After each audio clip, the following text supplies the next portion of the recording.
सभी विद्यार्थियों को मेरा नमस्कार।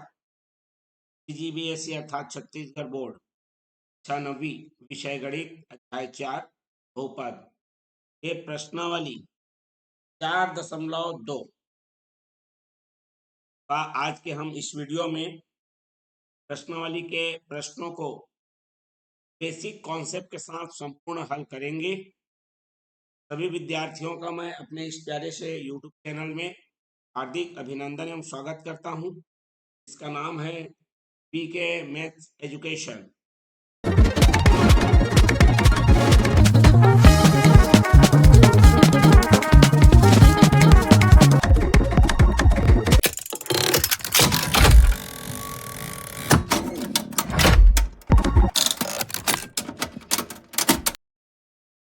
जैसा कि मैं बता चुका हूं कि आज के इस वीडियो में हम 4.2 प्रश्नावली के प्रश्नों को हल करेंगे।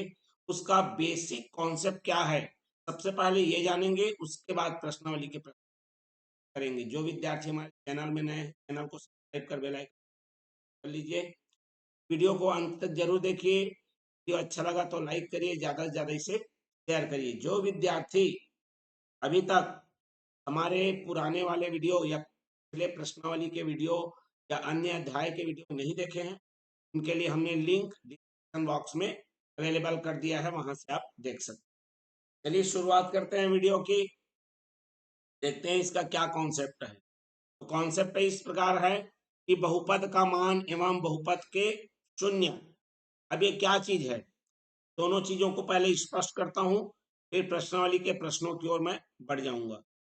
चलिए, यहाँ पर सबसे पहले बहुपद का मान है। मान लेते हैं मेरे पास कोई पी एक्स बहुपद है।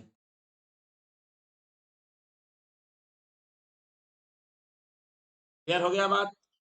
अब ये बहुपद जैसे कि पी एक्स का मान मैं खुद ले लेता हूं एग्जाम्पल के स्वरूप, 3x का वर्ग ऋण 4x धन 7, ये मैंने ले लिया।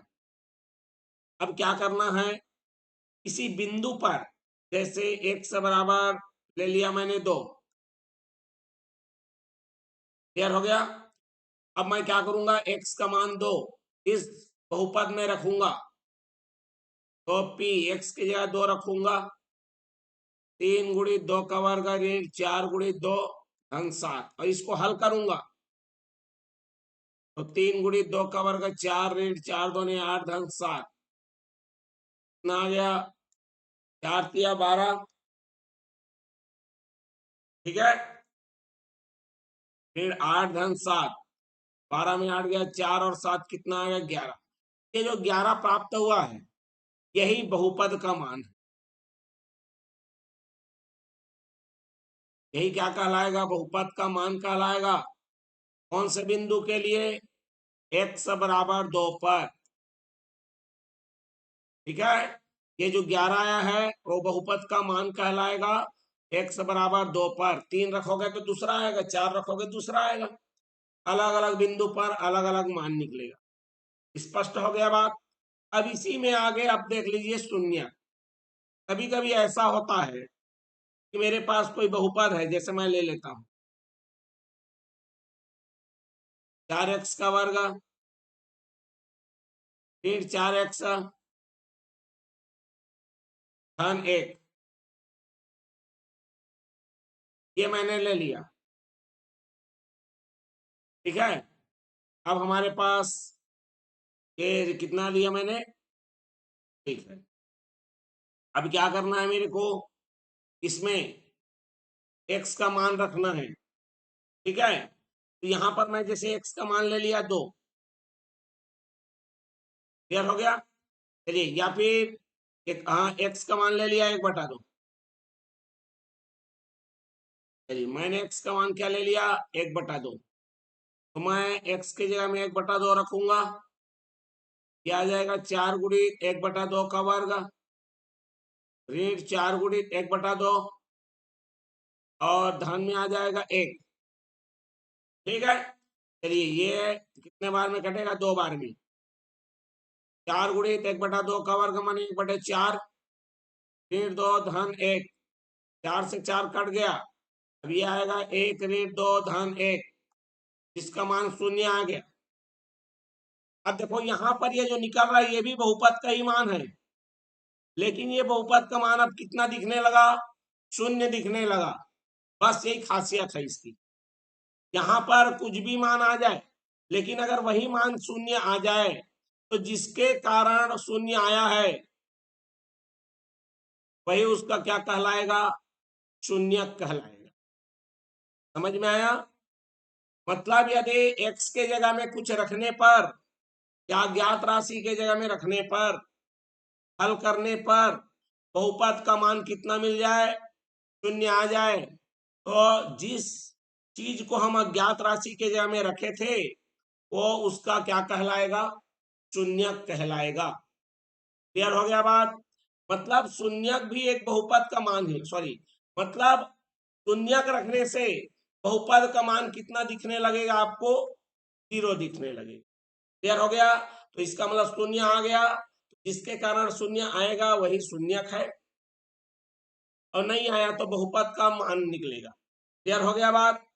चलिए, तो इसी दो चीजों पर हमारा प्रश्नावली आधारित है, जिसमें आपको पहले से बता दिया रहेगा x का मान, और आपको जांचने के लिए बोलेगा। वो प्रश्नावली के प्रश्नों को देखेंगे, हमें समझ में आ जाएगा। तो चलिए मैं प्रश्नावली के प्रश्नों की ओर बढ़ता हूं।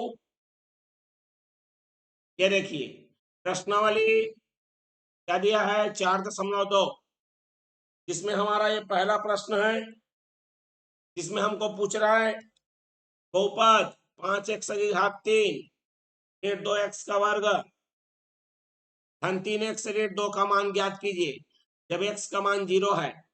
चलिए बहुपद का मान निकालने बोल रहा है, वही काम करना है हमें, तो समझाया हूं। चलिए px ले लेते हैं सबसे पहले, तो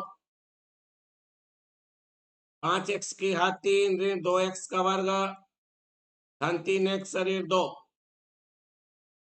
देखिए 5x की घात 3 मतलब 5 गुणित, अब यहां पर क्या करना है, पहला प्रश्न, हमारा पहला प्रश्न है। पहला प्रश्न में क्या बोल रहा है, x का मान क्या रखना है, 0 रख दो, x बराबर 0, मतलब जितना x है सबके जगह 0 रखिए। ये p0 5 गुणित 0 की घात 3 2 गुणित 0 का घात 2 3 गुणित 0 ऋण 2 0 ऋण 0 धन 0 ऋण 2, और ये हमारा अंतिम उत्तर प्राप्त हो गया ऋण 2। तो बहुपद का मान मिल गया। चलिए दूसरा देखते हैं। इसी बहुपद के लिए मतलब मेरा px बराबर 5x की घात 3 ऋण 2x का वर्ग धन 3x ऋण 2। अब x बराबर 1, क्या x बराबर 1 के लिए मेरे को क्या करना है, मान निकालना है। चलिए x के जगह में अब 1 रखेंगे, ये आएगा मेरा 5 1 की घात 3 ऋण 2 गुणित 1 का वर्ग धन 3 गुणित 1 ऋण 2। ये आ गया 5 ऋण 1 का वर्ग तो 1 ही रहेगा, ये 2 ही रहेगा, 3 1 कम 3 ऋण 2, ये 5 3 8, ठीक है। या फिर यहां से इसको घटा लो, यहां से इसको घटा लो, 3 धन 1 बराबर कितना आ गया, 4। ये बहुपद का मान निकल गया। चलिए तीसरा भी तो है। चलिए px का मान 5x की घात 3 2x का वर्ग धन 3x ऋण 2। p x का मान कितना रखना है इस बार, ऋण 2 रखना है भैया। चलिए x बराबर ऋण 2 रख देते हैं, क्या आएगा देखिए, p ऋण 2 बराबर 5 गुणित ऋण 2 का घात 3 ऋण 2 का वर्ग धन 3 गुणित ऋण 2, और ऋण 2 अलग से है। यदि ऋण की घात विषम संख्या है मतलब उत्तर ऋण में आएगा, 5 गुणित 2 की घात 3 करेंगे 8 आएगा, ऋण 2 गुणित ऋण का यदि वर्ग करेंगे सम संख्या है घात में तो धन आएगा, और 2 की घात 2 कितना आएगा, 4 आएगा।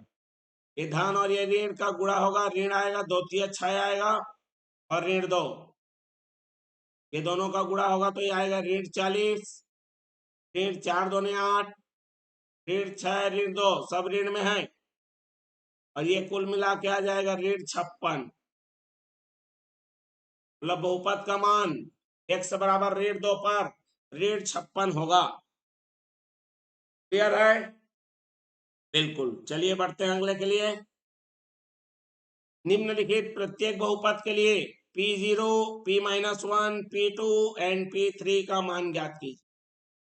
देखिए यहाँ पर सॉल्यूशन को, पहला Px जो कि दिया है 4x की घात 3 धन 2x का वर्ग ऋण 3x धन 2। एक बार P0 निकालना है, मतलब सभी के जगह में 0 रखोगे। क्लियर हो गया? 3 गुणित 0 धन 2, जब 0 में रहेगा तो खाली संख्या बचता है तो ये 2 आ जाएगा। उसके बाद बोल रहा है P1, सॉरी P-1 है तो 4 गुणित ऋण 1 पूरे की घात 3 धन 2 गुणित ऋण 1 का वर्ग ऋण 3 गुणित ऋण 1 धन 2 कितना आएगा? 4 गुणित ऋण 1 की घात 3, ये आएगा मेरा ऋण 1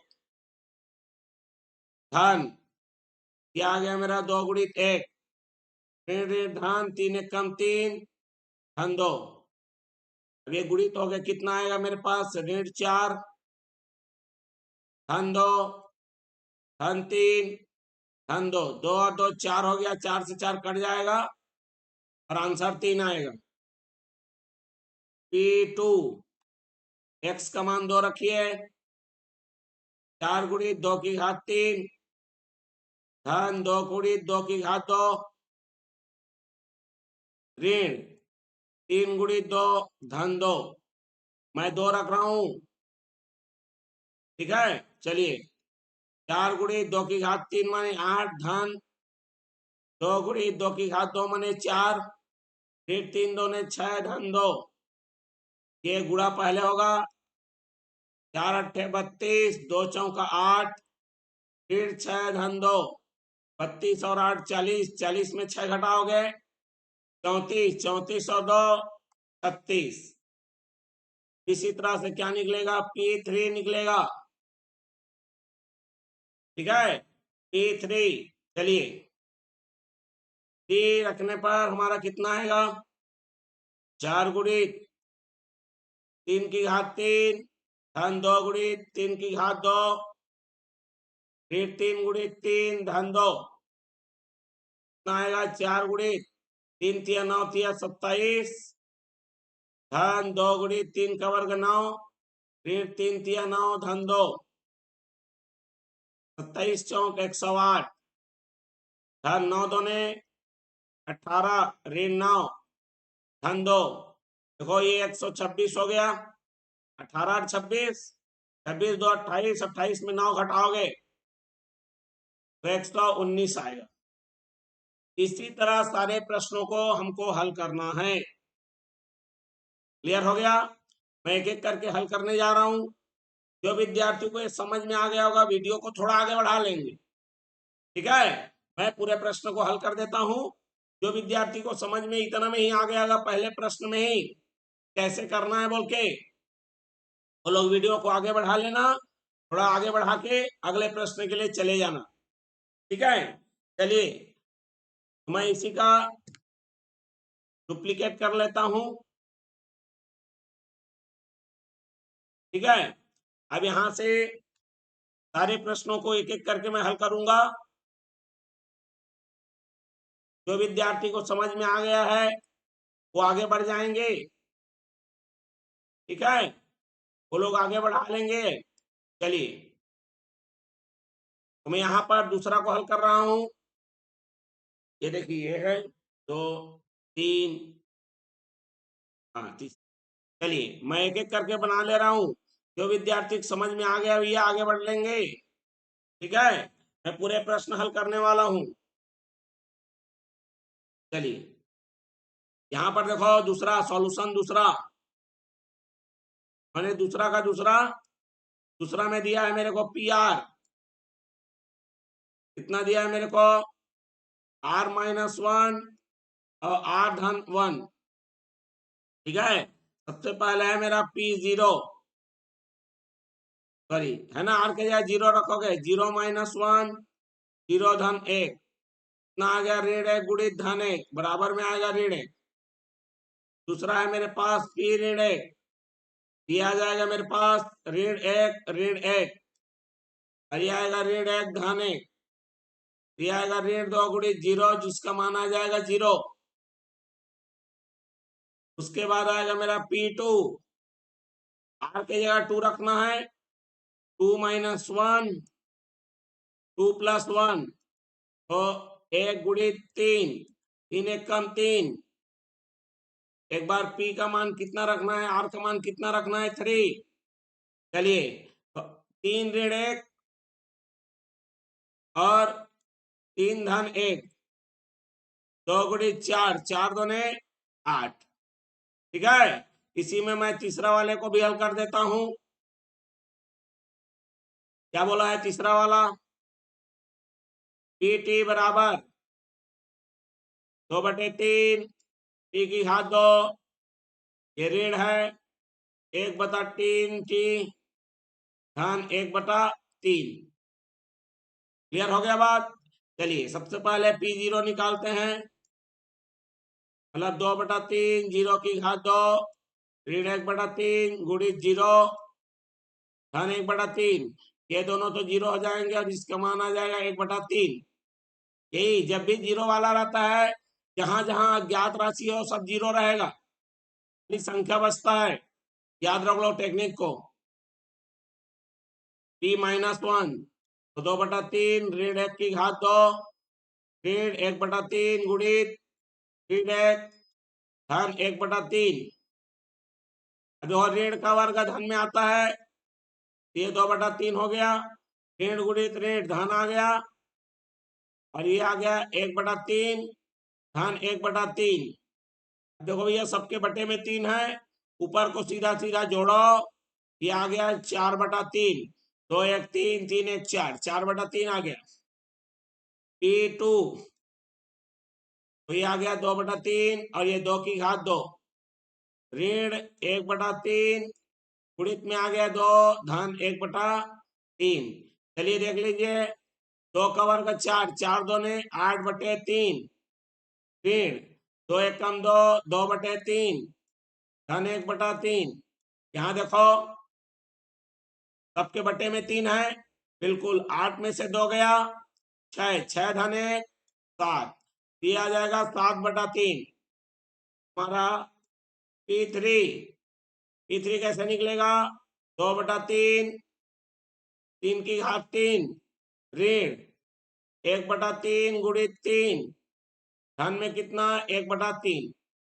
चलिए देखिए ये 3 की घात 3 माने 27, 27-2 54/3 ऋण कितना आ गया मेरे पास 3/3 धन 1/3। सबके बटे में 3 है, 54 में 3 गया 51, 51 और 1 52, ठीक है, पूरा नहीं कटेगा, ये आ गया 52/3। तो इस प्रकार से हमारा उत्तर हमको क्या हो गया है, प्राप्त हो गया। चौथा और पांचवा फटाफट करते हैं। चलिए चौथा में क्या दिया है, Py बराबर y का वर्ग ऋण 1 धन y धन 1, साथ ही साथ है y धन 1। सबसे पहले P0 निकालिए, जितना भी y है सबके जगह 0 रखो, 0 वर्ग ऋण 0 धन 1 गुणित 0 धन 1। यहाँ देखो 0 0 और 1 है तो ये आ गया 1 गुणित 1 बराबर में 1 आएगा। उसके बाद है P ऋण 1, तो ऋण 1 का वर्ग ऋण और ऋण 1 धन 1, यहाँ पर आ जाएगा मेरा ऋण 1 धन 1। ये देखो कुछ भी आए, ठीक है, ऋण 1 का वर्ग तो ये धन में आएगा, ऋण ऋण धन आ गया, ये धन, गुणित में ऋण एक धन एक क्या हो गया 0, और ये हमारा 0 आ गया। ठीक है, चलिए आगे देखते हैं।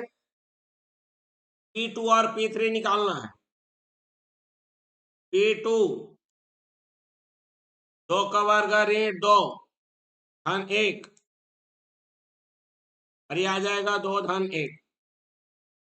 2 का वर्ग 4, 4 में 2 गया 2, 2 धन 1 कितना आ गया 3, गुणित 2 धन 1 3, 3 किया कितना आ गया 9।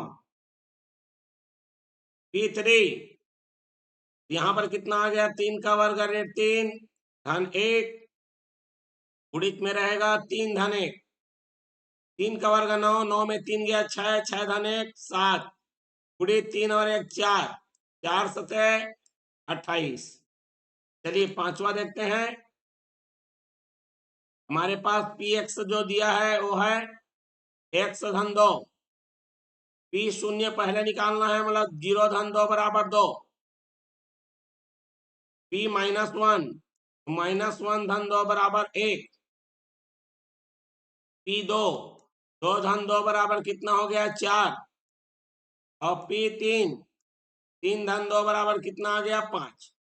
ठीक है, इस प्रकार हमने निकाल लिया।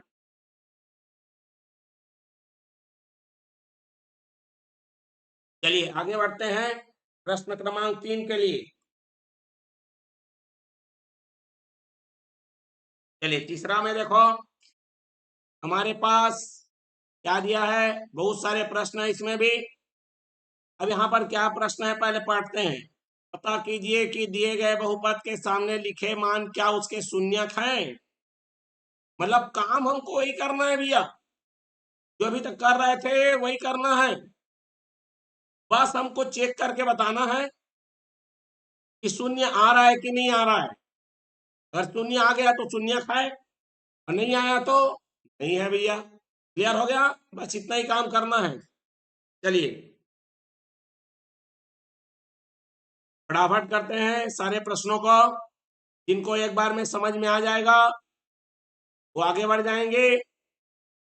क्लियर हो गया बात। चलिए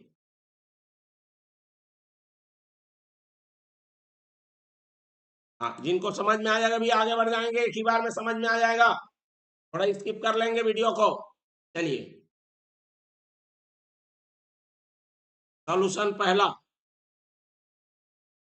x बराबर 3x धन 1, x का मान है ऋण 1/3, x के जगह में रखिए तो p ऋण 1/3, तो 3 गुणित 1/3 धन 1 ऋण में आएगा, 3 से 3 कट गया, अब ये बचेगा ऋण धन 1 कितना आ गया 0 आ गया। तो क्या लिखना है आपको, शून्यक है। x बराबर ऋण 1/3 क्या है जी, एक शून्यक है। क्लियर हो गया। चलिए दूसरा देखो, दूसरा में क्या दिया है, पी एक्स बराबर दिया है x धन 2, और x का मान कितना दिया है ऋण 2, तो x के जगह में ऋण 2 रखिए, ऋण 2 धन 2 बराबर कितना आ गया 0 आ गया, तो x बराबर ऋण 2। ठीक है, बहुपद का क्या है जी, शून्यक है। पता चल गया, शून्य आ गया ना, बिल्कुल। चलिए तीसरा देखते हैं, पी एक्स बराबर 5x ऋण 4, और x का मान क्या रखना है 5/4 रखो, 5/4 5 गुणित 5/4, ये रख दिया मैंने, ऋण में कितना रखा 4, ये आ गया 5×5 25/4 ऋण 4/1, दोनों का लघुत्तम निकालिए 4, 25 से कम 25, 4 चौक 16, ये आ गया 9/4। तो क्या लिखेंगे, शून्यक नहीं है।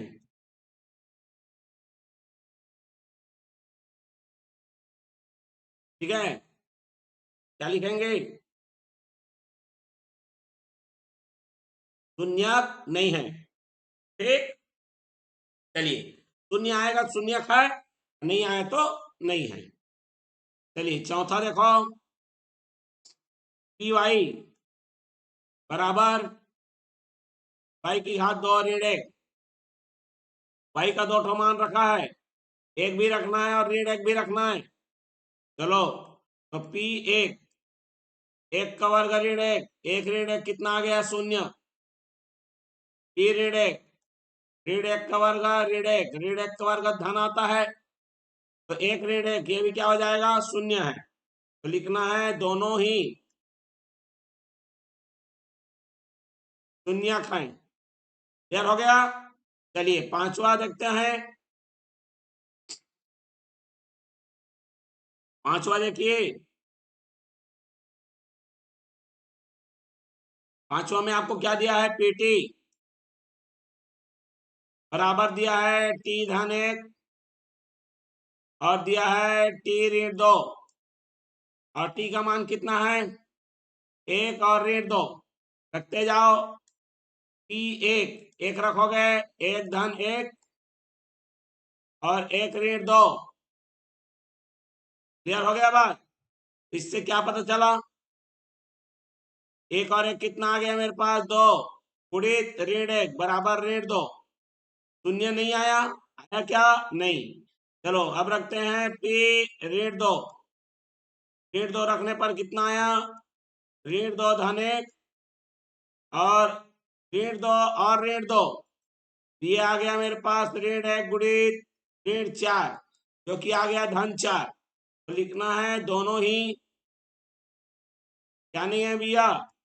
शून्य नहीं है, क्योंकि शून्य नहीं आया ना, इसलिए। छठवां देखो, छठवां में हमारे पास क्या दिया है? पी एक्स बराबर एल एक्स धन एम, और एक्स के जब मेरे को रखना है ऋण एम बटा एल। चलिए रखते हैं, तो पी ऋण एम बटा एल, माने जो भी एक्स दिखेगा उसके जगह ऋण एम बटा एल रख देना है। ये एल है गुणित ऋण एम बटे एल, धन में कितना? एम, एल से एल कट जाएगा और ऋण एम धन एम दोनों मिलकर कितने आ जाएंगे? 0। तो क्या लिखना है? शून्यक है। क्लियर हो गया बात? अब इसी तरह से हमारा एक और बच गया, कौन सा वाला? ये तो 5 ही दिख रहा है, दूसरा आ गया, तीसरा वाला देखना है हमें। चलो ये देखो, ये अंतिम वाला बच गया, सातवां। चाहते तो वहीं सॉल्व कर सकते थे। सातवां बच गया हमारे पास, देख लो। टी आर कितना दिया है? 3 आर का वर्ग ऋण 1, और आर का मान रखना है ऋण 1 बटा वर्गमूल 3 और 1 बटा वर्गमूल 3। चलिए देखते हैं, एक बार इसको रखेंगे, एक बार इसको रखेंगे। ऋण 1 बटा वर्गमूल 3, चलिए रखते हैं मान को 3 गुणित ऋण 1 बटा वर्गमूल 3 पूरे की घात 2 ऋण 1। आपको पता होना चाहिए यदि वर्गमूल लगा है उसका वर्ग है तो केवल संख्या बाहर आती है, माने 3 गुणित 1 बटा 3। अब ये ऋण का वर्ग है तो धन में तो आएगा ना, 3 से 3 कटम, 1 माइनस 1 इक्वल टू कितना आ गया? 0 आ गया। एक बार और क्या रखना है? धन 1 बटा 3 रखना है वर्गमूल में, तो पी 1 बटा वर्गमूल 3।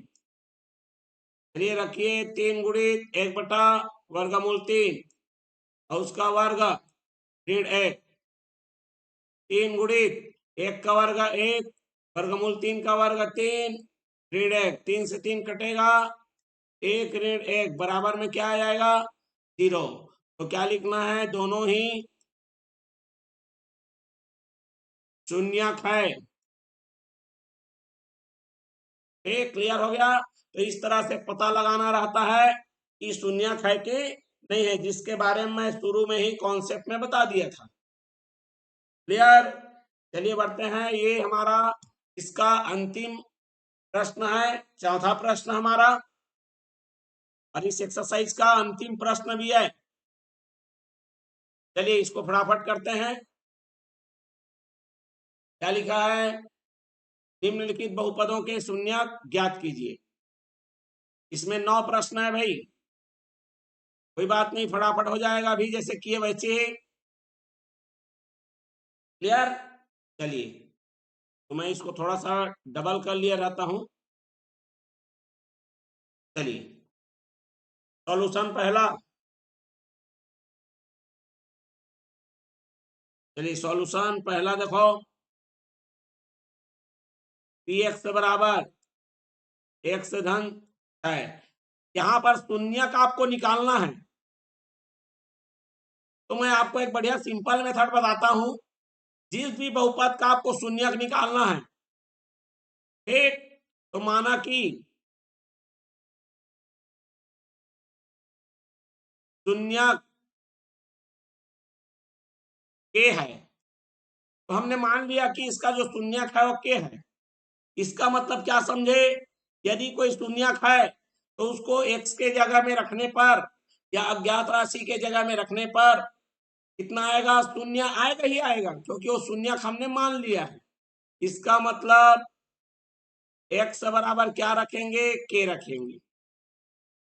ये क्या हो जाएगा? पी के। और जैसे ही के रखेंगे उत्तर आपको ऑटोमेटिक क्या दिखने लगेगा? शून्य। अब पी एक्स के जगह में के रखो तो ये आ जाएगा के धन 6 बराबर शून्य, और के का मान आ जाएगा ऋण 6। और के को आपने क्या माना था? शून्यक माना है, तो हमारे पास शून्यक मिल गया ऋण 6। ठीक है, अब इसका एक शॉर्टकट बताते हैं। शॉर्टकट क्या मतलब? ये लंबा चौड़ा एकक ये माना वो माना करने के बजाय सीधा सीधा आप चाहें तो इसी को शून्य के बराबर रख दीजिए। जैसे कि यहां पर मैं समझा रहा हूं, पी एक्स बराबर x ऋण 6 है। ठीक है, तो जैसे इसी को डायरेक्ट 0 के बराबर रख दो तो x का जो मान आएगा वही उसका शून्यक हो जाएगा। क्लियर हो गया? नहीं तो ऐसा पूरा लिखना पड़ेगा। ठीक है, माना के शून्यक क्या है? के है। अब के को मैंने शून्यक मान लिया, मतलब x के जगह में के रखोगे, मानी से x के जगह में के रखोगे और उत्तर आपको क्या मिलेगा? 0 मिलेगा, क्योंकि वो शून्यक है। शून्यक में वो शून्य आएगा ना, इसीलिए के जैसे ही रखा उत्तर मेरे को क्या दिखने लगा? शून्य। और यहां से के बराबर कितना आ गया? ऋण 6, उधर जाके धन 6 आ गया, ये शून्यक आ गया। इसी तरह से सारे को शून्य के बराबर रखना है। चलिए तीसरा पी वाई, हम क्या करेंगे? माना कि शून्य क्या है? के है, अतः क्या हो जाएगा? वाई का मान, पी वाई का मान कितना दिया है? 5y दिया है ना। चलिए तो यहां पर पी के जैसे ही वाई के जगह में के रखूंगा, 5 गुणित के, जैसे ही के रखा उत्तर क्या दिखने लगेगा? शून्य, क्योंकि मैंने के को क्या मान लिया है? शून्यक मान लिया है। अब इस तरह से पक्षांतर करेंगे तो के बराबर क्या दिखेगा? शून्य ही दिखेगा। चौथा देखिए, पीटी बराबर एटी है। ठीक है, तो हम क्या मान लेते हैं? माना कि शून्यक है और के है, मतलब टी के जगह में आप जैसे ही के रखोगे आपको क्या दिखेगा? शून्य। और के का मान क्या हो जाएगा? ए बटे में जाएगा शून्य के, और शून्य आ जाएगा। क्लियर हो गया? चलिए पांचवा, पांचवा में दिया है पी आर बराबर दिया है सी आर धन डी। ठीक है, तो हम क्या करेंगे? माना कि जो शून्यक है वो के है। अब इस हिसाब से के जब हमारा शून्यक है तो हम क्या करेंगे? जैसे ही आर के जगह में के रखोगे, सी आर की जगह के हो जाएगा धन डी, और उत्तर कितना दिखने लगेगा? 0। चलिए इसको हल करते हैं। तो सी के बराबर धन डी उधर जाके ऋण डी हो गया और के बराबर ऋण डी बटे में सी आ गया और इस तरह से के का मान मिल गया और के को मैंने शून्यक माना था, यही शून्यक हो गया। क्लियर हो गया। छठवां में देखिए, छठवां हमारे पास है पी यू, जिसका मान है 3 यू ऋण 6। हम क्या माने, माना कि शून्यक के है, हमने मान लिया कि शून्यक हमारा क्या है जी, के है। ठीक, तो हमारे पास क्या हो जाएगा, पी के अर्थात 3 गुणित के ऋण 6 बराबर में कितना आ जाएगा, 0। और इस तरह से 3 के बराबर 6 आ गया और के का मान 6/3 और के का मान आ गया 2। तो इस तरह से हमारा शून्यक यहाँ पर क्या हो गया, 2 हो गया। क्लियर हो गया बात। अब चलिए देखते हैं सातवां को। सातवां में हमारा प्रश्न क्या है, आर एस बराबर 2s धन 3। क्या करना है भैया आपको, माना कि शून्यक के है, शून्यक का मान हमारे पास क्या है जी, के है। क्या करेंगे, मतलब जैसे ही ये एस की जगह के लिखोगे तो आर के दिया जाएगा 2 के धन 3 और बराबर क्या दिखने लगेगा, 0। यहाँ पर बचा 2 के धन 3 उधर जाके ऋण 3 और के का मान आ गया ऋण 3/2। और जो भी के का मान आ रहा है वही शून्यक है। यहाँ पर देख लीजिए आठवां, आठवां हमारे पास दिया है पी एक्स बराबर वर्गमूल 5 ऋण एक्स। तो माना कि शून्यक कौन है, के है। तो जैसे ही एक्स की जगह के रखोगे वर्गमूल 5 ऋण के बराबर क्या हो जाएगा, शून्य। के ऋण के उधर जाके धन के हो जाएगा और के का मान आ जाएगा वर्गमूल 5। क्लियर हो गया। इस तरह से ये निकल रहा है। अब हमारे पास अंतिम 9वां है, देख लीजिए, इसमें लिखा है क्यू टी बराबर 1/2 टी ऋण 2/3। तो यहां भी वही करना है, माना कि शून्य के लिखोगे और जैसे ही टी के जगह के रखोगे तो 1/2 के ऋण 2/3 बराबर में 0 आएगा और यहां से 1/2 के बराबर 2/3 उधर ऋण जाके धन बन जाएगा और के का मान आ जाएगा 2 दूनी 4 और बटे में कितना आ जाएगा, 3 आ जाएगा। और इस तरह से ये जो जितने भी प्रश्न यहाँ लगे हुए थे सारे प्रश्नों को हमने एक एक करके हल कर लिया है। तो ये वीडियो आपको अच्छा लगा होगा या समझ में आ गया होगा। अगर ये वीडियो अच्छा लगे तो ज्यादा से ज्यादा इसे लाइक करिए, शेयर करिए। चैनल में नए तो सब्सक्राइब कर बेल आइकन नोटिफिकेशन ऑन कर लीजिए। जो विद्यार्थी हमारा पुराना वाला अध्याय या पुराने प्रश्नावली का वीडियो नहीं देखे हैं उनके लिए हमने लिंक डिस्क्रिप्शन बॉक्स में अवेलेबल कर दिया है, वहां से आप देख सकते। तो चलिए इसके आगे की प्रश्नावली और कॉन्सेप्ट का पुनः वीडियो लेकर फिर से आपके सामने उपस्थित होंगे। तब तक के लिए आप सभी विद्यार्थियों को मेरा धन्यवाद एवं नमस्कार। मिलते हैं फिर अगले वीडियो में एक नए कॉन्सेप्ट और टॉपिक के साथ। तब तक के लिए धन्यवाद।